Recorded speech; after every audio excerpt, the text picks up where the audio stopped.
স্বাধীনতার 50 বছর বয়সে দেশে প্রায় 50,000 মুক্তিযোদ্ধার বয়স 50 বছর। এই সকল ভুয়া মুক্তিযোদ্ধার বিষয়ে অনেক অসংখ্য বীর মুক্তিযোদ্ধাগণেরা মুখে কুলুপ দিয়েছেন, তারা কোনো কথা বলছেন না। তবে আমি যতটুকু জানি, মুক্তিযোদ্ধাদের সার্টিফিকেট বা তাদের যে সম্মান দিতে একজন মুক্তিযোদ্ধা হতে হলে স্থানীয় পর্যায়ে 3 থেকে 4 জন মুক্তিযোদ্ধার সাক্ষী লাগে। একজন ভুয়া মুক্তিযোদ্ধা যখন প্রমাণিত হয় যে সে ভুয়া মুক্তিযোদ্ধা, তো ইতিপূর্বে সে মুক্তিযোদ্ধা হয়ে যে সকল সুযোগ সুবিধাগুলো নিচ্ছিল, আজকে প্রমাণ হওয়ায় তার মুক্তিযোদ্ধা সার্টিফিকেট যখন বাদ হয়ে যায়, তাহলে সে যে মুক্তিযোদ্ধা হয়েছিল, যে ভুয়া সার্টিফিকেটটা বানাইছিল, স্থানীয় পর্যায়ে অন্য যে সকল 3-4 জন মুক্তিযোদ্ধা সাক্ষী দিয়ে তাকে প্রকৃত ভুয়াটাকে প্রকৃত মুক্তিযোদ্ধায় রূপান্তরিত করেছিল। আমি মনে করি ওই ভুয়া মুক্তিযোদ্ধা সার্টিফিকেটের সাথে যারা সাক্ষী দিয়ে তাকে প্রকৃত মুক্তিযোদ্ধা বানাইছিল তাদের সার্টিফিকেটও বাদ করে দেওয়া উচিত রাষ্ট্রের, এটা আমি মনে করি।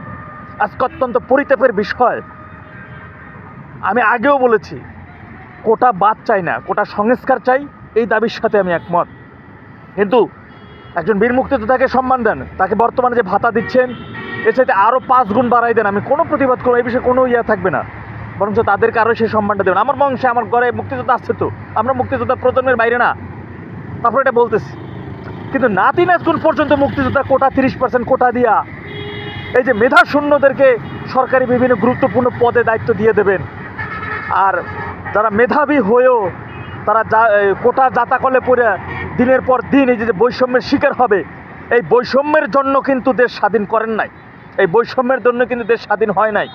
পাকিস্তানিরা যে বৈষম্যের সৃষ্টি করেছিল, সেই বৈষম্য থেকে বের হবার জন্য এই দেশ স্বাধীন হয়েছে, মুক্তিযুদ্ধ হয়েছে।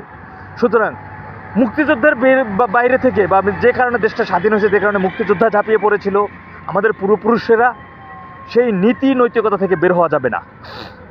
আমি আবারও বলছি, আমরা কোটার সংস্কার চাই, আর মুক্তিযোদ্ধাদের নাতিপুতি পর্যন্ত কোটার সুযোগ সুবিধা এটা কোনোভাবেই এটা মেনে নেওয়ার মতো কোনো ওয়ে দেখতেছি না।